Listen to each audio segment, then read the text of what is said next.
Well, good afternoon, everybody, and thank you for all those in attendance this afternoon, and welcome to the second in this series of transport lectures for the Worshipful Company of Carmen through our Education Committee. So thank you all for joining. We're delighted to have with us this afternoon Steve Gooding, leading us this afternoon in this most interesting subject of driverless futures. I'm sure you'll all agree that only a couple of decades ago, and perhaps even a bit less, this was thought to be perhaps on par with perhaps spaceships landing on Earth. And here we are, driverless futures are almost with us. And now we're about to hear all about this undoubtedly wonderful subject. It will open up so many opportunities in all aspects of our work and our lives. And without further ado, I hand over to you, Steve. Thank you. Oh, thank you very much. Well, thanks very much for inviting me to speak to you this afternoon. It's an honour to be with you. I'm only sorry that we're not meeting in person, but just meeting on this rather strange sort of checkerboard screen that we're all starting to get used to in the world of Zoom. Some of you will know my background. I'll just say that for many years I was a civil servant in the transport department. I've been the director of the RAC Foundation for 6 years now, which feels like, on one hand, quite a long time, and on the other hand, not that long at all. But it's been an interesting time, and it's been I would say, something of a tumultuous time in the world of motoring and what the future of motoring might be. So this idea of driverless futures, when I arrived in 2015, I heard people confidently predicting that the fully autonomous car would be with us by now. And I just had a look out the window, and I hate to tell you that it's not there. Not yet. It might be coming. But this is an interesting week to be talking to you about this subject, because, of course, this week we're hearing that the first on-road driverless taxi service is actually happening in this country in Milton Keynes. Some of you might have seen the coverage of this. It's driverless in the sense that there is an emergency driver in the vehicle, but they're not holding the steering wheel. And there's a remote driver who has multiple screens, and through the multiple screens at their desk, they're able to view through multiple cameras the world around the vehicle, and they can control the vehicle. So it's not autonomous, it's not automated, but there's no driver in the vehicle. And I think this illustrates something that I think possibly has made grappling with this subject more difficult, which is a lot of loose talk about driverless cars or autonomous cars. But actually, we're talking about a number of different things. So what I thought I'd do was to whistle through 6 things that struck me as being of interest about the subject of a driverless future. Let me kick off then. Driverless technology. It all sounds wonderful when you hear Elon Musk talking about it. And maybe there are many big advantages to be had out of moving into a world where none of us humans has to operate these big, heavy, dangerous machines, particularly on public roads where other people are moving around. And undoubtedly, there are potential benefits to be had, and I'll come back to that. But where I thought I would start is with today. So today we've got the trials of the driverless taxi happening in Milton Keynes. We've had some trials happening around the country of various aspects of autonomy of vehicles. But the one that's really closest to us in terms of a vehicle literally driving itself is the automated lane keeping system. Now, the automated lane keeping system, or ALKS as it's charmingly called, is a system which has now been approved by the UNECE. So the body that gives type approval to vehicle technologies have said, this is okay. And the automated lane keeping system basically is a system that enables a vehicle on a motorway. I'll come back to the definition of that if you wish, but just having in mind, you're on a motorway, the traffic speed has dropped below 37 miles an hour. You are bored and frustrated, But if you press a button, you can let the vehicle drive itself, and you no longer have to be concentrating. You can be thinking about something else.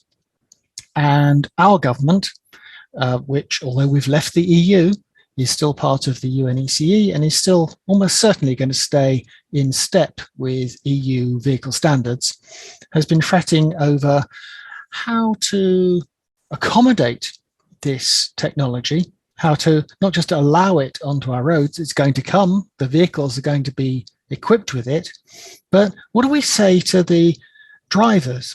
What should, in British law, what view should we take of a vehicle that's got this automated lane keeping system fitted and it's been activated?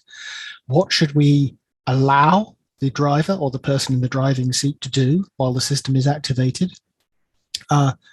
Who, if anyone, is liable if something happens, something untoward happens when that vehicle is involved in a collision? And I don't think any of those things are terribly clear at the moment. One of the things that's concerned us most at the RAC Foundation is the concept that if the automated system is triggered, the vehicle is now driving itself. So what it will do is it will stay in lane. It can sense where the lanes are, so that's good. It can make sure you don't depart from the lanes. It will make sure that you don't run into the vehicle ahead, because it will moderate the speed of the vehicle. So it will steer, it will accelerate or brake. But what happens, for example, if, as does sometimes happen, it's happened to me, something falls off the back of the flatbed truck in front of you and the vehicle has to swerve? Well, it's not going to swerve because it's not going to leave the lane that it's been programmed to stay in. It's going to slam the brakes on. And the default for the vehicle encounters a problem, what will it do is it stops in lane. Now, in another part of the forest, there is any amount of debate going on about the issue of all lane running on motorways and the problem of vehicles stopping in lane. Personally, on that occasion, when I was coming up behind a vehicle and something fell off the back, I wanted to swerve around it. I did not want to slam the brakes on, and I certainly didn't want to be rear-ended by the vehicle behind me. And I think that's a risk. Second, in any circumstance where a vehicle that's able automatically to drive itself doesn't really know what to do, but for whatever reason, and I will come back to this, can't hand control back to a human driver, I wanted to take me to somewhere that's genuinely safe.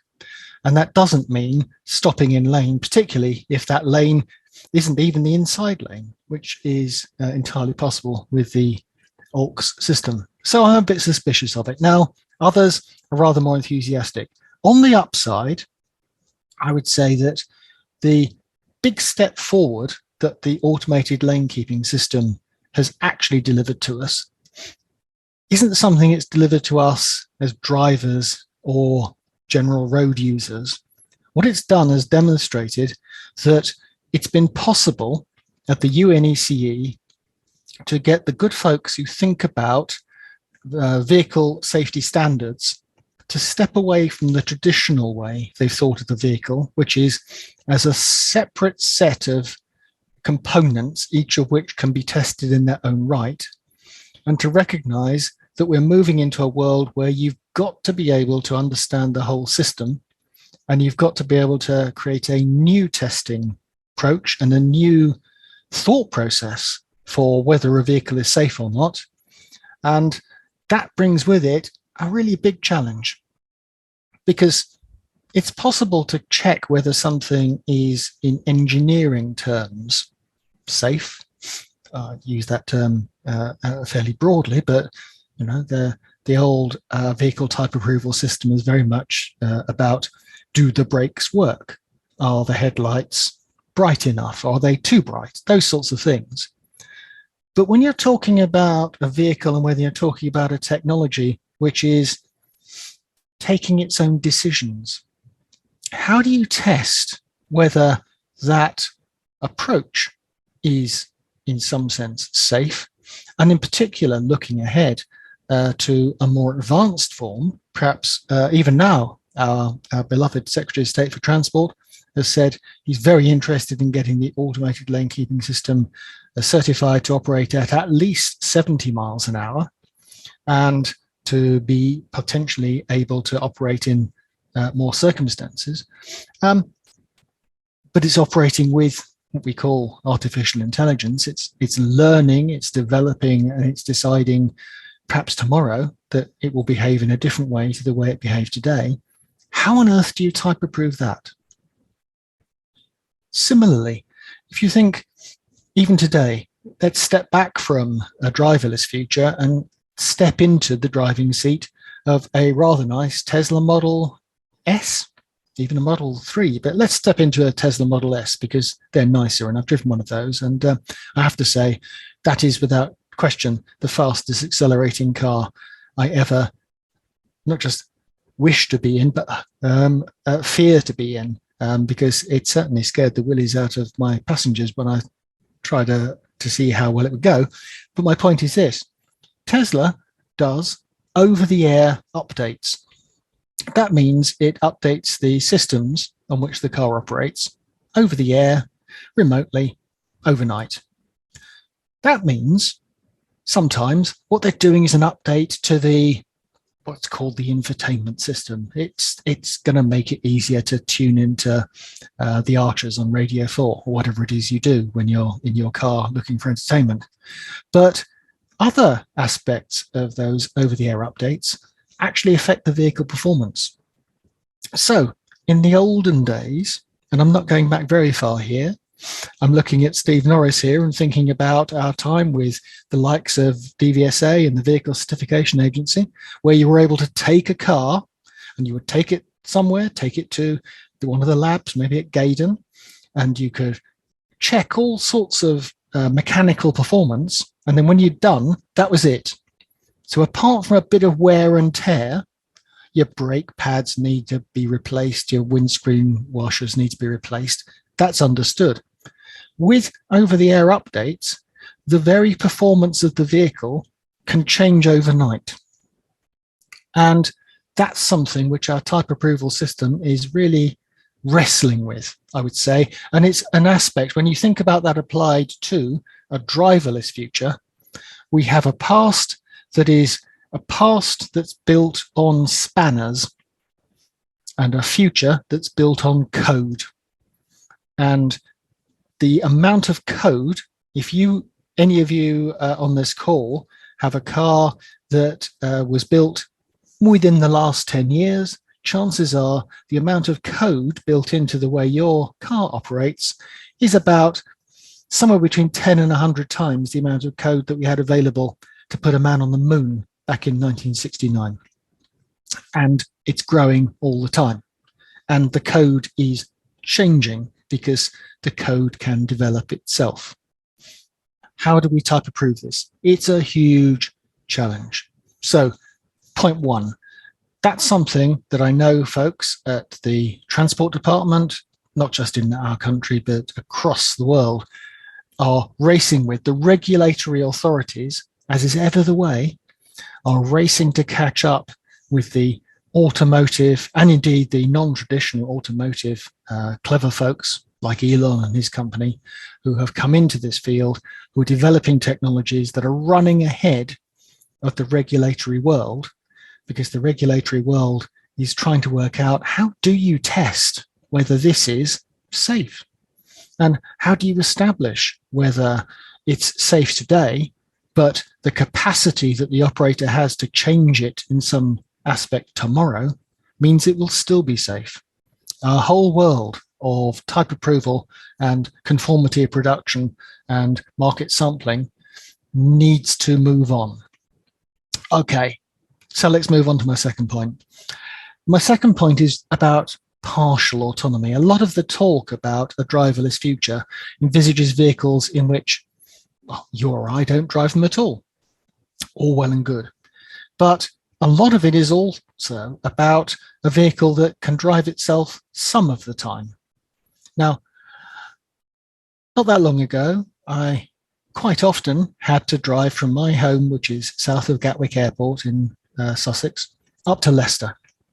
Nothing wrong in that. But had it been the case that I could have pulled onto the M23 and pressed a button and had the car drive itself up to Leicester without me having to think about it, I would have pressed that button. The first few times, quite interesting. And I have to say, I like driving, but you can have enough of the M25, I have found. You can certainly have enough of the roadworks on the M1. So I would have loved to press that button. But the point I kept making to my friends in the Centre for Connected and Autonomous Vehicles and to others was, if I could have pressed that button, chances are by about the third or fourth junction up the M1, at the very least, I would probably be what you and I would regard as fast asleep. Not just snoozing lightly. I'll be gone. I mean, I've heard The Archers. I don't know what talking book I'd be listening to. I don't know what I'd be doing. It's hard enough to stay awake when you're stuck in reasonably free-flowing traffic on a road you've been up and down many, many, many times. And what worried me was the idea that I was being told was likely, which is, what if the car encounters a circumstance that it can't cope with, which could be a crash ahead of it, or much less dramatic, it could simply be the onset of a heavy thunderstorm. A heavy thunderstorm, a lot of rain, a lot of standing water. The car can't quite work out what's going on around it. Now it's time for you to step back in. Well, I decided not to give you a slideshow today, but I have a clip from an animation a while ago of Porky Pig being awoken in Looney Tunes cartoon by an alarm clock. And I chose that because that's pretty much what I look like when I've been awoken from a sleep and I'm not quite ready. Now, I'm just telling you this. The last person that you want driving a car is me after you've just shaken me awake. And more to the point, you've just shaken me awake to be told the car doesn't know what it's got to do because we're in this crisis situation. This is not a good state of affairs. My view is, if we're going to have partial autonomy where the vehicle could encounter circumstances where it finds it hard to cope, the vehicle has actually not got to be designed in that way. I think the vehicle's got to be designed so that it could get itself to a safe space. And I still say I'm very concerned if that safe space is defined as being on the carriageway. But if, for example, we get within 5 miles of Leicester and there's a torrential thunderstorm, I'd be perfectly happy if my car said, I'm going to take you to Leicester Forest East. Once we've parked at the motorway service area, I'm going to sound an alarm, and then you're going to get out and go and get yourself a coffee and wake yourself up. Then and only then, when you get back into the car and you've satisfied me, the car, that you are fit to drive, will we set off again. And it is the case that some of the technologies being developed would allow the car to decide whether you're fit to drive rather than vice versa. The car will sense whether you're holding the steering wheel. The Tesla Model 3 will sense whether you're moving the steering wheel. Some cars will already sense your retinal movements. Are you actually awake? Do you look awake? What's your heartbeat? There are all manner of tests that the vehicle might run to check whether you're in as good a state as you need to be, or at least, let's put it this way, a better state than the car is itself to drive itself. Now, I don't know how all of you feel about that. I worry sometimes that my car would generally take the view that I'm never actually in a better state to drive it than the car is to drive itself. We'll come back to that if you want to. But there are different thoughts about this sort of, when could we have the vehicle running in automated form or when not? So I've drawn a distinction here between BMW and Audi. So the chief executive of Audi has said the bit of driving I like is the bit I do on the Autobahn, because then I can go really fast. Whereas the bit that I really find boring is when I come off the Autobahn and I'm threading through city traffic. So what I want is an automated system that allows the car to drive me the last 5 miles and then park itself, and I'll drive on the motorway. BMW and some others, it's the other way around. Now, personally, I think that I will find myself in a self-driving car on a motorway before I die. I'm just saying I should probably put a different time band on that. In the next 10 to 15 years. You never know about these things, do you? But I could imagine myself doing that. I can imagine that more clearly than I can imagine the opposite, which is I'll find myself in a self-driving car in a city, in a built-up area, in a place where the car has got to take account of any number of things, not least, and let's bear in mind the changes that have come into the highway code this month, that at junctions, the new highway code says the pedestrian has precedence over you, as does the cyclist who's coming up on the inside. So are we going to be able to have a technology that really copes with that? Well, I wonder. And I've spoken to, I think the phrase is, but actually I've listened to a lot of people in the industry, in the traditional auto industry, the Society of Motor Manufacturers and Traders, and in the ITS world. And mostly they're a bit more reticent, shall we say, about the idea of a fully autonomous car, a car that can go anywhere, anytime, on any road, being with us anytime soon, than they are about high levels of automation, or what we might think of as super plus driver assist systems. Well, some of those are coming. In the first place, we're probably going to see them beyond the automated lane keeping system is on the Mercedes S-Class, because let's face it, that's where we see most brand new, exciting techie things coming our way. And what we're going to see is quite how the German approval authorities cope with approving these technologies for safe use. And then maybe we'll row in behind them. My next thought, this is about realistic use cases, and it came up as some of us were joining the conversation, is much of the interest, much of the debate has focused on the idea that we would have driverless motor cars like the ones we currently own. And indeed, that they might be cars that we do own, but they just happen to be driverless. They just happen to offer that as an option. They're probably still going to have a steering wheel in much the same way as you can buy a car now and it's got an automatic gearbox, but you could choose to put it back into manual, and you can use flappy paddles on the steering wheel, and you can turn off the various driver assist systems that the vehicle has got. But out there in the commercial world, there are other uses for non-driver technologies, which probably are going to have a stronger pull. I'm thinking here, for example, about the mind-numbing tedium of driving a combine harvester, or a tractor ploughing a field, or a vehicle working within a very large quarry or building site, where we are already seeing this technology coming into play, certainly around the world, certainly in Australia. And I long wondered whether, instead of thinking about the private car, we should be thinking more about some other use cases. For example, well, what about the good old bus?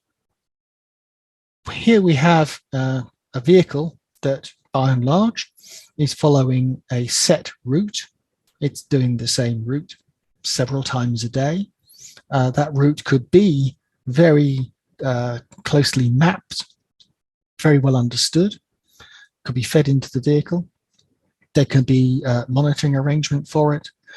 So instead of thinking of a car as we think of it today, maybe we should be thinking about different sorts of vehicles that the driverless technology could enable, that might come into being over the next, I'm going to say, just because I don't want to say 10 years, 15 to 20 years' time. We're under a lot of pressure from the government to think twice about owning cars, about using cars, about choosing more sustainable modes, and in particular about going back to public transport. Well, let's see what COVID and our concerns about that does, and let's see what the pressure to have us all working from home does about that. But I've long thought that one of the more interesting prospective uses of driverless technologies would be of the bus of 2030. And not just the idea that a vehicle might turn up to pick you up without a driver being in it, but turning the model on its head and thinking laterally. So I remember, and I'm guessing just by having a glance around the screen here, many of you will remember that back in the day, a double-decker bus had a driver who was in a hermetically sealed little cab up at the front, and it had a conductor. And the conductor would come and check your ticket and basically hang off the back of the bus on the platform and, generally speaking, smoke a cigarette and make cheeky remarks. Well, we don't need all of that back. But what if the advent of driverless technology meant we could have a public service vehicle where no driver is needed, but there could be somebody who was the equivalent of the conductor? Would that perhaps help with some of our other policy concerns about public transport? For example, about the concerns women, and frankly, I have about travelling on buses late at night. Some of us really don't want to be on the top deck of a bus by ourselves late at night, or rather not by ourselves, but with other people who may or may not be in a very fit state to be travelling. Would it perhaps be more comforting to know there was somebody on the vehicle and they weren't trapped in a hermetically sealed cab at the front of the vehicle, but were actually there, keeping an eye on things, making sure everyone was safe and happy and knew where the next stop was and what was happening? And I think, if we think again, one of the use cases I've heard a great deal about is, wouldn't it be fantastic for disabled people if we had driverless technology? Because that would enable them to get out and about in a way they can't today. They can't have a car now, they can't drive a car now, but this would make all the difference to them. Well, at the foundation, we did commission some work on this. Clive knows this because we did the work with the Royal College of Art students who went out and did some research. And one of the key things that came out of that was, it's all very well to think a disabled person doesn't need to drive the vehicle, but who's going to help them to get out of the house? Who's going to help them to get into the vehicle? My mother, in her later years, would occasionally get a minicab. One of her problems was minicabs, generally speaking, were saloon cars, and she found it extremely difficult to climb down into the saloon car. Not every minicab driver wanted to get out and help her. Well, a driverless minicab would to her have been next to useless, because she would have struggled to get in. There isn't anyone there to help at all. Well, the fact that the vehicle can drive itself doesn't take away the need for a person, or maybe some other really clever technology that I haven't encountered yet, to help the person access the vehicle. And that's what I think we need to keep in our minds. So we thought about realistic use cases. Yes, lots and lots of money is being thrown at a driverless technology for something that you and I would think of as a car today, and a car that we might own or aspire to own.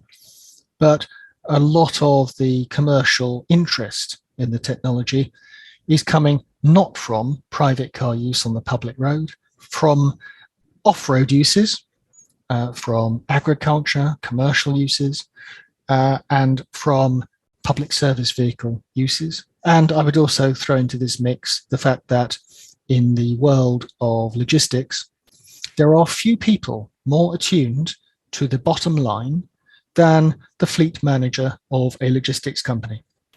And what that person will know is that one of the key costs, and one of the key, frankly, risks to their business is the human element. Drivers cost money. Drivers need to be looked after. Drivers have to stick with their drivers' hours limitations, and drivers, A, make mistakes, and B, get ill. So wouldn't it be lovely if the vehicles that were carrying stuff weren't trapped in that world, weren't subjected to drivers' hours limitations, were able to go wherever, whenever, and just keep going? You've still got to work out how to get stuff on and off. And one of the more interesting projects that Zenzik, the spin-off from DFT and Bayes some time ago, was getting interested in was if you wanted to automate the process by which retailers got deliveries out of normal hours, how would you do it? Because you can automate the vehicle, but if you can't get stuff off the vehicle and into the premises, then you haven't really achieved very much. So what would a docking mechanism be? How do we think beyond the vehicle? And that's what I'm thinking about here, that if we continue to think about a driverless future and what a vehicle might be like, or particularly what the vehicles that you and I choose to drive today might be like, we might be missing the bigger picture. We might be missing an opportunity because it's not just about the vehicle, it's about the vehicle, the system, the interaction between the vehicle, what it's carrying, and where what it's carrying needs to get to, which is, of course, what logistics, it's what the Honourable Carmen, obviously, all think about all the time. So I thought I'd end just with a bit of a reflection on this driverless future.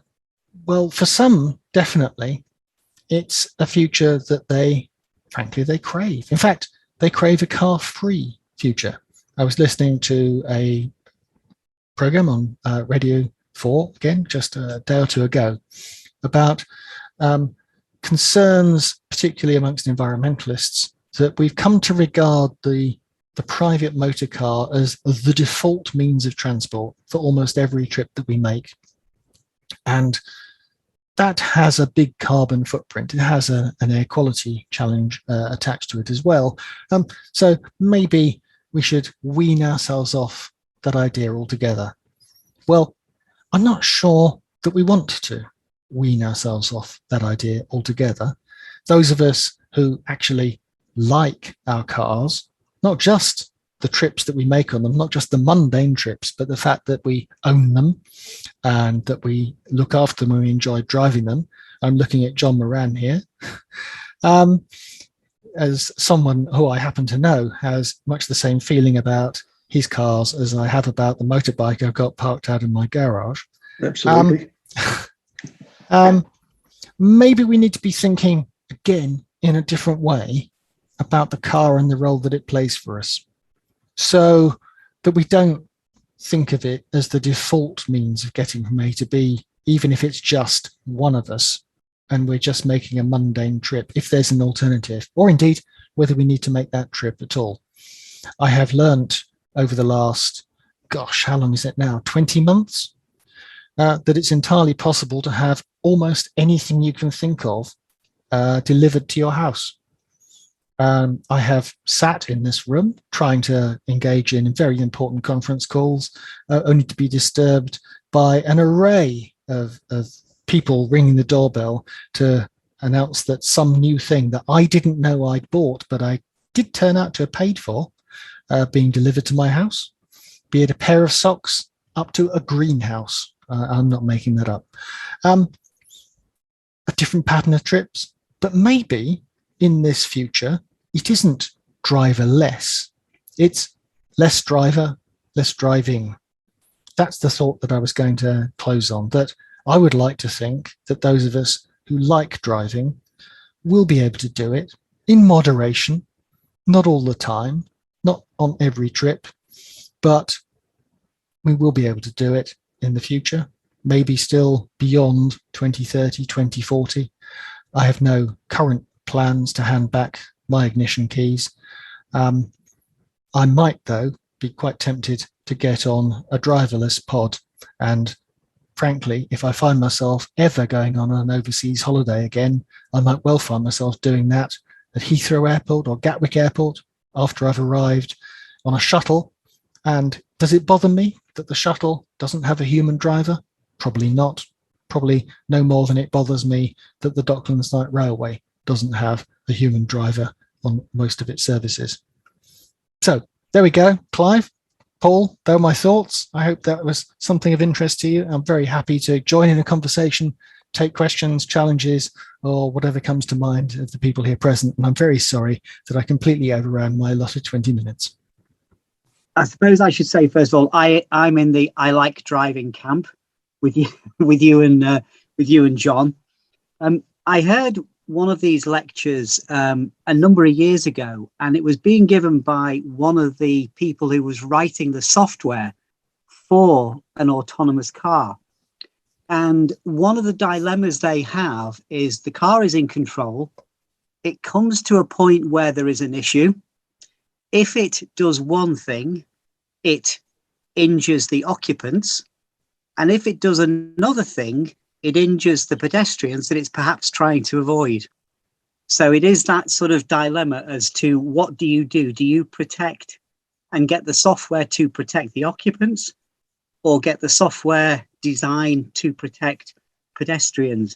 And I'm just wondering where that sort of software has got to, if you know whether there's been any sort of development, perhaps from a legal point of view on that, how the systems are being designed, who it's going to put at the top of the list, and who might come maybe as not so important in the car's view. Okay, I'm happy to respond to that. I can see Mary's got a hand up as well, so we'll come to you straight after. What I would say on this is two things. So first up, if you're interested, the law commissions have been doing a lot of work on this over the last 2 years. Their report to government on what the framework for automated driving should be was due, I think, to be published before Christmas. I suspect it will come out later this month.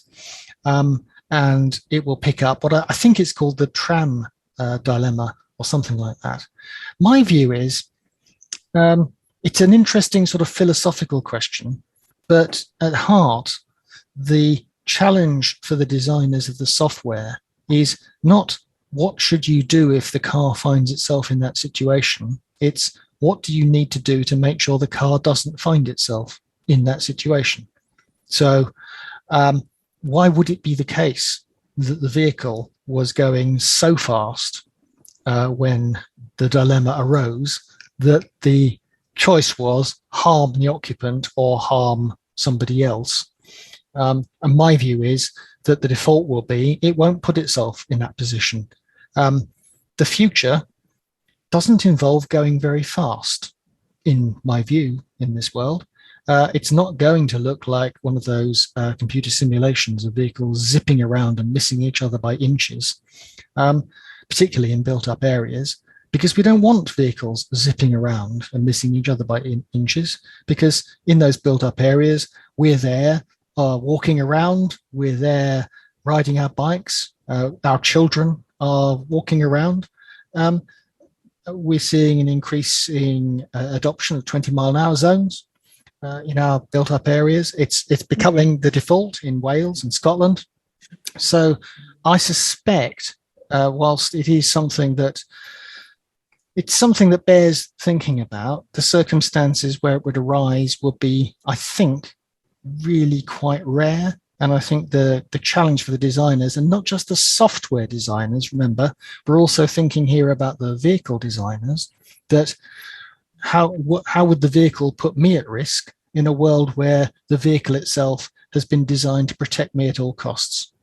I have airbags to my front, to my sides, above, below. I've got a seat belt, crumple zones. I think the vehicle will probably in those extreme circumstances do whatever it takes to default to the least harm, and the thing that it will be most willing to harm will be itself. Steve, you were talking about the sort of regulatory approval and instant software updates happening overnight. Wasn't there an example of Tesla removing the restriction on the distances that their batteries could go during one of the forest fires in the States. But moving away from cars for the moment, isn't there quite a lot we could learn from the aviation industry as far as this is concerned? And the Fed presumably does in theory control the Boeing updates. And I mean, that was also very flaky when it came to the various aircraft of the same model that kept on mysteriously disappearing, of course. And it does show the limitations of these things. But they don't really have to be updated overnight unless there's a genuine safety issue, presumably. I think I'm not an expert on what updates Tesla has actually done. If I've got a concern, it's not so much what they have done, it's what they might do. And I don't want to actually point the finger at Tesla there.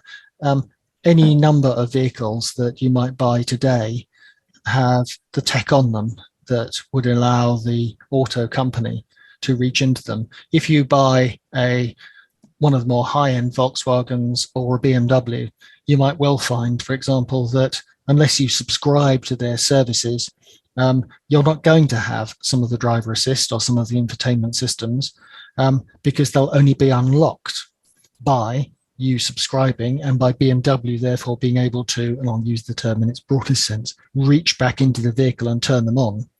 And I'm much less worried about the ability for them to do that than to do things which on the face of it could be entirely benign, to do something which enabled your engine, however that might be configured, electric or otherwise, to be more efficient, consume less power, all those sorts of good things. But to change the operating dynamics, particularly all the time that we're driving the vehicle ourselves. So the vehicle you thought was going to behave in one way when you drove it turns out to behave another way. Now, turning to the other point you make, yes, there's a lot to be picked up from the aviation industry. Although it might sound odd, it turns out that it's a lot more straightforward to think about how to control a 747 a mile up in the air in the middle of windy conditions over an ocean than it is to control a Mini in South London. But the 747, yes, has got to cope with the weather, but by and large, it's not coping with other traffic. And it's not coping, by and large, with other traffic in volume operated by humans who very often make, well, let's just say they make mistakes. They make decisions that you might not have been expecting. And programming to address that isn't straightforward. But another thing I would have to say in this company that we absolutely need to learn from the aviation industry is what the aviation industry itself learned from the infamous crash of the Air France flight some years ago, which is if the driver, in their case the pilot, isn't spending enough time actually doing the flying, they're not going to be in a good enough state to take control of the aircraft when something goes wrong. And what we know from flight 447, was it, that the pilot had a huge number of hours of flying time, but a tiny number of hours of actually doing the flying themselves. And then when it came to things going wrong, the team in the cockpit didn't believe their dashboard. They didn't believe what they were seeing. The instruments were telling them it was dark and it was stormy. They didn't think that what was happening was what the instruments were telling them, and they did the precise opposite to what they should have done when the engines began to stall. Now, it's not a direct comparison, but I would say, as I was saying earlier, you don't want a driver to be retaking control of a vehicle if they've not been sufficiently in command of that vehicle at the time. And even at the higher ends of driver assist, I'm slightly concerned that I'm not doing enough to keep me engaged with the task. So the vehicle. I could have adaptive cruise control. I can have autonomous emergency braking. I've got lane assist. If I'm driving the latest Nissan Leaf, the Nissan decides whether I'm in lane or not and turns the steering wheel, whether I want it to or not. Is it any wonder in that circumstance that a driver may drift off, and that's not where you want to be if and when something happens that does require a quick reaction? And I'm old enough to remember when the advice from the Institute of Advanced Motorists was you might have a radio. Actually, I think what they said was you might have a wireless in your car, but you shouldn't really turn it on because you shouldn't be distracted by such things. You're in control of heavy machinery and you should be wide awake and watching what you're doing. And I think that's something very important that we've learned from aviation. And that's why I worry about that human-machine interface. Well, first of all, Steve, thanks so much for what I think is a fascinating exposition of not just, where we are today, but all the challenges that we still have in terms of something that, as you say, a few years ago, we all thought we'd all be driving by now. I learned that I'd got an ALK system on my new car when I gently turned off at about midnight. I was coming back from the M3. I turned onto the M25 and I wanted to go onto the M4 to London, no traffic anywhere. As I gently turned towards the M4, my steering wheel wrenched me back onto a lane that I had no interest in being on. I wrenched it the other way and, without crashing into anything, got myself home, rang the dealer and said, "What on earth is this?" He said, "Oh, well, you've got this automatic lane assist business." And I said, "Can I turn it off?" And he said, yes, you can turn it off. And he showed me how to do it. What he didn't tell me was that every time I turned the car on, the first thing I had to do was to turn this damn thing off. Now, it's a classic example of a really good theory, which is that I might be very tired and I might slip out of my lane, in which case I'd be an enormous traffic hazard. I could crash into a barrier and possibly kill myself, which would probably be the best outcome, but I could also kill other people. The real truth is that I think you put your finger on it when you said that partial autonomy is probably where we've got to be. And it would make an awful lot more sense if we concentrated on understanding what drivers need to have on permanently to help them, and frankly, what they ought to use if they want to. My car's also got this auto park facility, and that's, very nice because in a tight spot, I want it to take the blame if it misjudges the car I'm, going to back into. I think all of these things sort of teach you that it's kind of one step forward, one step back.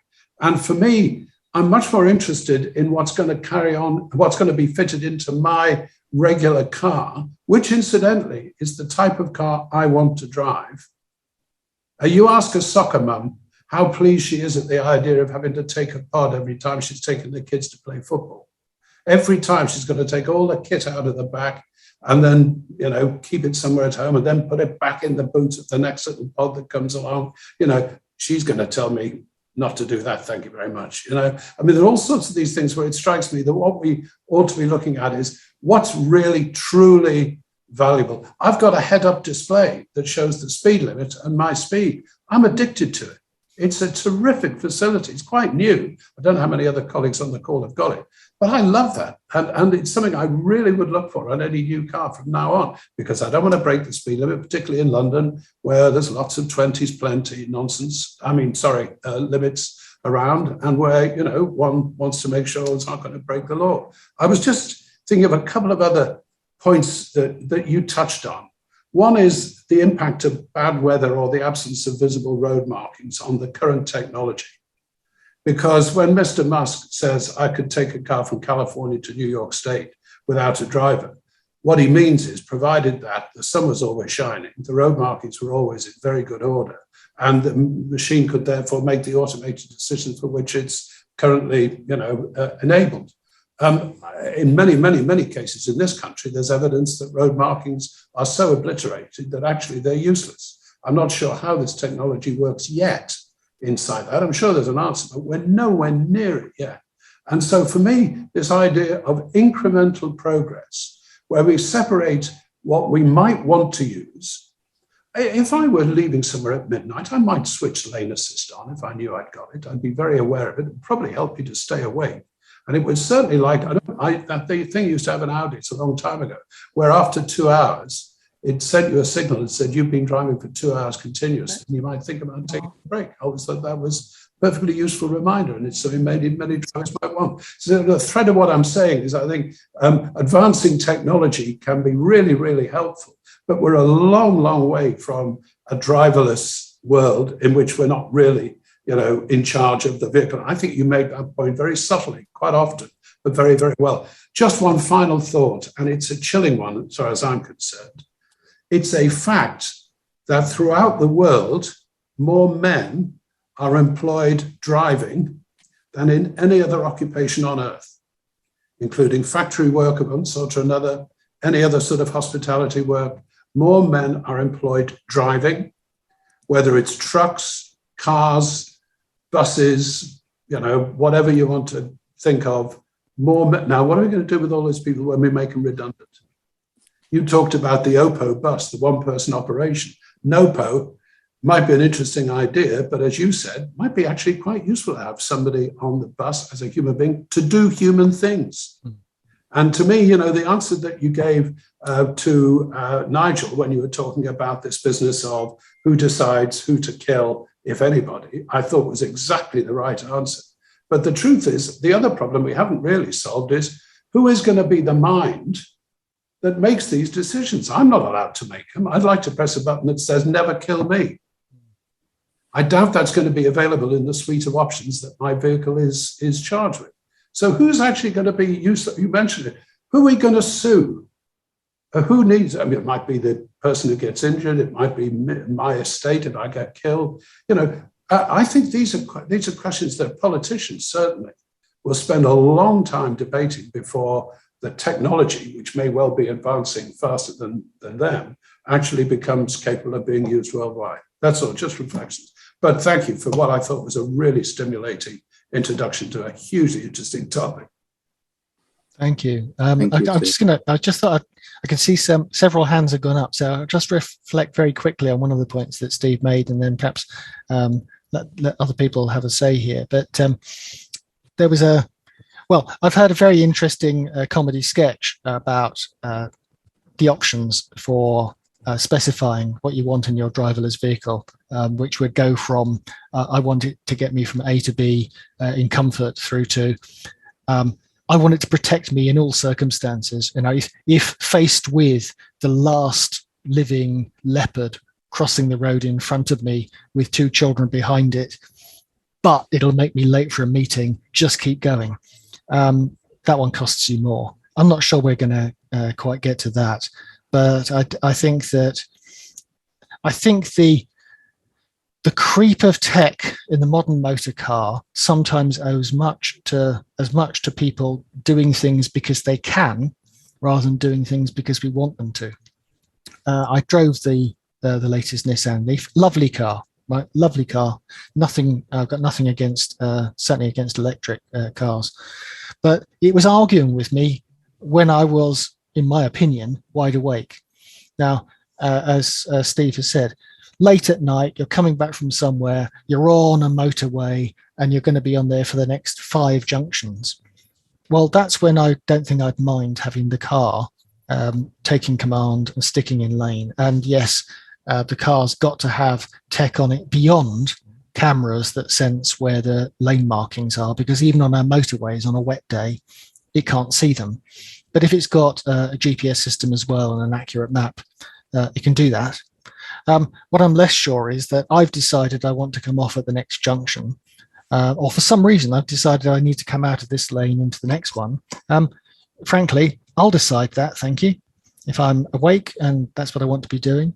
And I have encountered not just Steve, but a number of people, including the road tester in Auto Express, who was doing a review of the new Volkswagen ID3, the electric, all-electric car they've just introduced, where many of the clever systems can't be turned off. They default to the car's always going to know best. Traction control, car's going to decide you can't. we're not letting you decide, because we've decided, we the Volkswagen engineers are better at this than you are. And well, I guess I'm probably in that class of people who is not quite persuaded of that yet. There are issues around this, and I think the driving test and even additional training is something that needs to be looked at. There was a lot of issues when ABS first came out, that more accidents happened because people put their foot on the brake pedal hard, felt it vibrate, and actually most of the systems, even now, they still push back slightly to make you push even harder. And people thought, oh, that's working, and took their foot off the brakes and went in the back of the car that they would have missed. So I think we need to make sure that people know how to use these systems. The airline industry also has a lot of teaching in respect of the transition of mixed technologies, where people were going from fly-by-wire planes back to wired flying planes and swapping around. They had a lot of issues, and I think we could see that as well.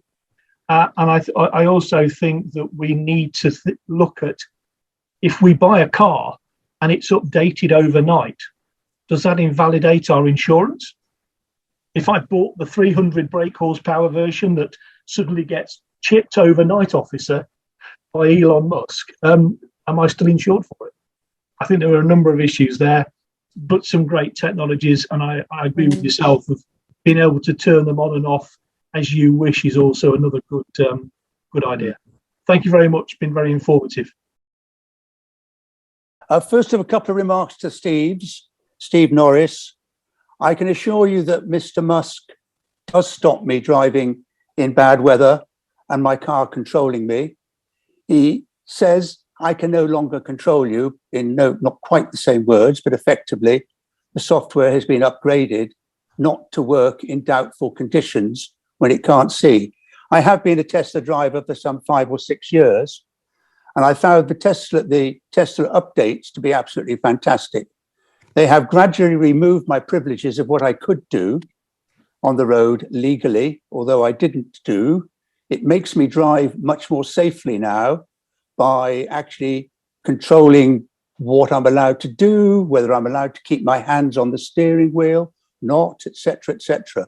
It really helps a great deal there. The other thing I would just say to Steve Gooding, thanks very much for that fantastic talk. Absolutely amazing. I also have a Nissan Leaf, which my wife has as well.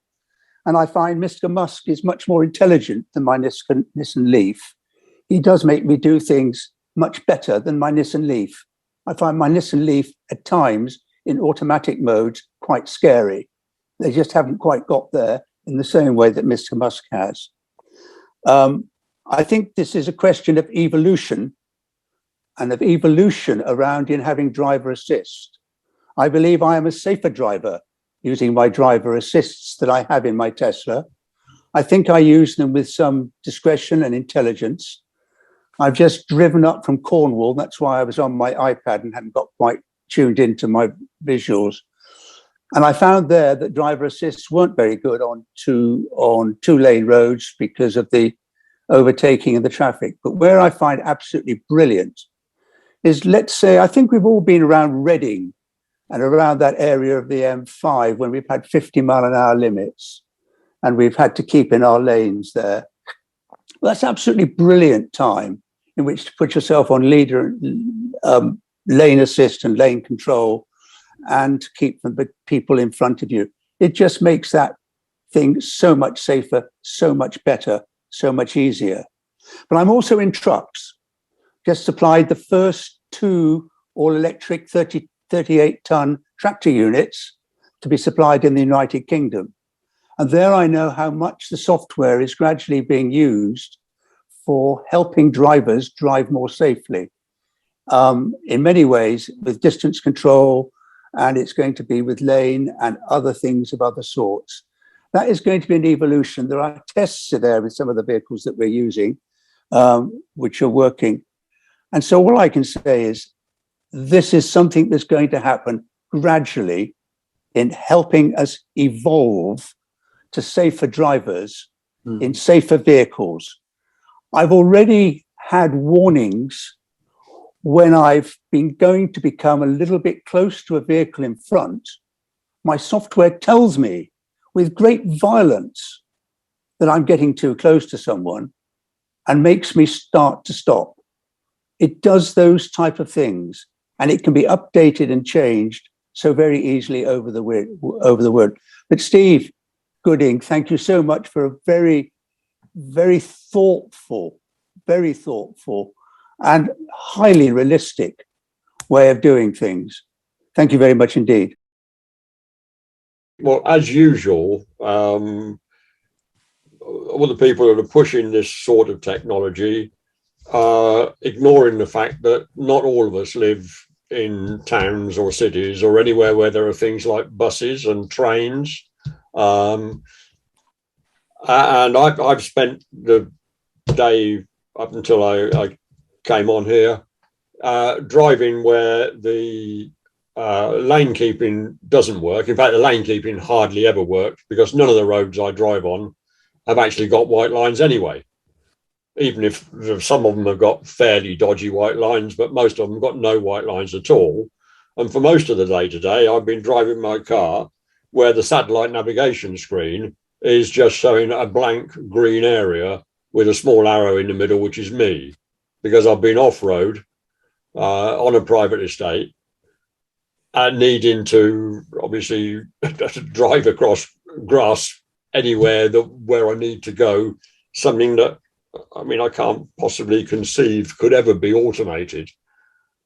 And so, you know, those sorts of things are ignored completely by all this, if anything becomes in any way compulsory.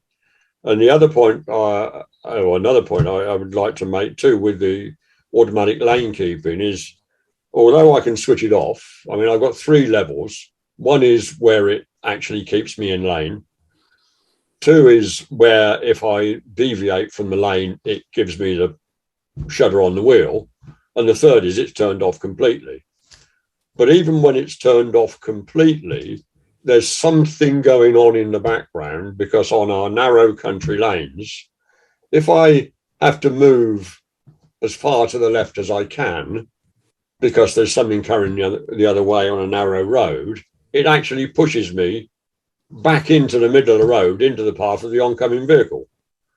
Or it would do if I didn't obviously prevent it. But you know, these things are okay for certain uses, and sort of level 4 automation is it where it talks about within the specified operational domain, may be fair enough. But level 5, it will never work for me. Steve referred very briefly to urban areas and expressed scepticism. We were going to see driverless vehicles in urban areas. Now, a lot of people seem rather enthusiastic about driverless taxis, driverless delivery pods, and things of that kind. And I don't know what people think about that, but it seems to me to be very problematical, because the road network in urban areas is not homogeneous. It's very varied. Quite often, when you're driving on minor roads in a city, you give way to a vehicle coming the other way because there are not, in fact, 2 fully available lanes in opposite directions. I suppose you get to a situation where the highway, once you enter a certain area, takes over the control of the vehicle and takes you where you say you want to go without any intervention on your part. But I'm not sure that that's a world I would want to live in. Can I offer a first thought on that, which is that there are driverless taxis already operating in some American cities. I think they might be operating in Houston. They're operating in environments where, let's face it, the car has long since become king.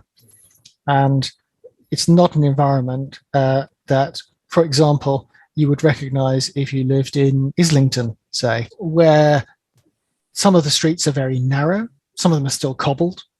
There are lots of people moving around at particular times of day. Now, would it be possible for an autonomous vehicle to cope in those circumstances? Well, possibly, but I'll take you back to the earlier point about the tram dilemma, which is in those circumstances, I think you need to program the vehicle to proceed with extreme caution. So unlike the cheerful London cabbie of my own experience, the driverless cab of 2030 will be going a lot more slowly, will be routinely giving way to people, even if it thinks they're about to cross the road, let alone if they're actually about to cross the road. But then it wouldn't surprise me at all if by 2030, places like the People's Republic of Islington had banned private cars altogether anyway by then. And so these vehicles might be the only ones moving around, and that might not matter. That what we're all talking about in terms of driverless or autonomous vehicles is control. What we've heard is that control of the vehicle by the manufacturer or the fleet manager or whoever is all very well within limits, but there needs to be ultimate human control of that.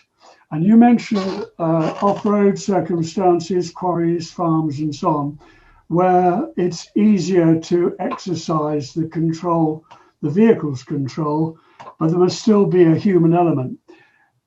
Turning to logistics, I disagree with what was said earlier about all these unemployed HGV drivers. I thought we were actually 100,000 short of them in this country.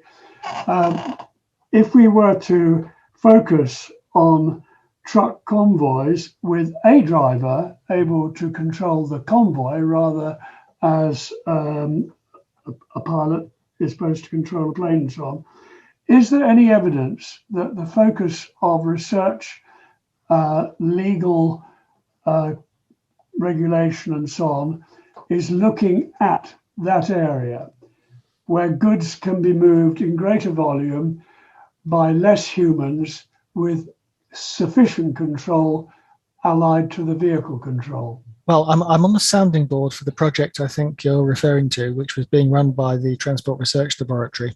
And it's on my to-do list to chase up how quiet it's gone recently, which I think is predominantly a COVID issue.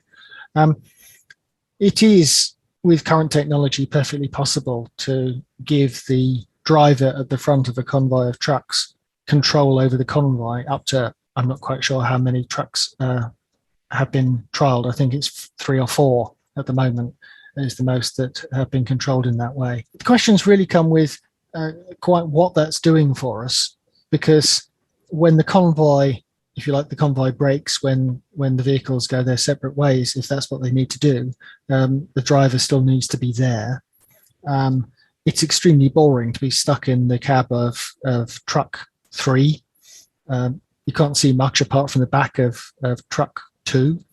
And yet at some point you need to be brought back into control. And we've talked a bit about how control is re-established, but it is certainly something that the law commissions have had in their sights to think about. And it's something I know that the folks who commissioned the project at TRL, so I think it was a combination of the Centre for Connected and Autonomous Vehicles and what was then Highways England, now National Highways, have commissioned. One of the issues for us in this country about platooning is that much of the business case for doing it arises from fuel savings, from reducing headways between trucks.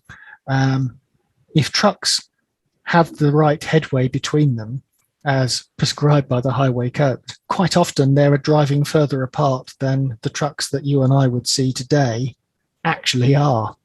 And so the fuel savings might not be as realizable as people had originally thought. But it's certainly something that's in people's sights.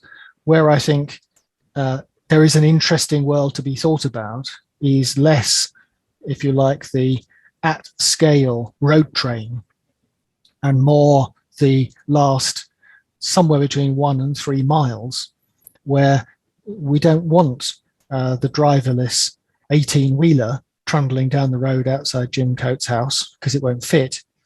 But we might want that 18-wheeler to be coming into somewhere, and then the vehicle into which the goods are then placed is itself something that is capable of highly automated operation that would leave a person potentially, and this was one of the trials that took place in Greenwich about 3 years ago.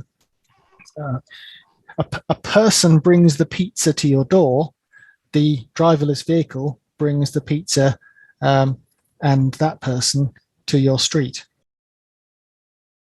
Thank you very, very much, Steve. A massive thank you from all of us. Very, very illuminating message and talk, and I'm sure it will take us all perhaps a little bit more time to digest some of the words and the discussions that have gone on here this afternoon. I'm sure they will continue to ring out for some time, and it's sort of been a massive help to make us all focus on this on this subject. And we thank you very, very much. And the research and development that you've done over the last years, has been, obviously we can see, has been immense. And thank you very, very much for that.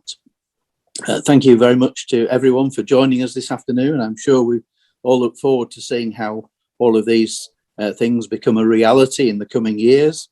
And please remember to join us on the 1st of February at 4 o'clock when we have Sir Peter Hendy, who will tell us all about the rail futures. We've been very, very fortunate in Carmen with Clive and the Education Committee putting together this massively esteemed programme of lectures, and we've been very, very fortunate in the calibre of the lecturers that we've been able to attract. And thank you very much to Clive and the team for that. In the meantime, on behalf of everyone at Carmen and the Education Committee, we wish you all a very happy New Year. Thank you. Thank you, Steve.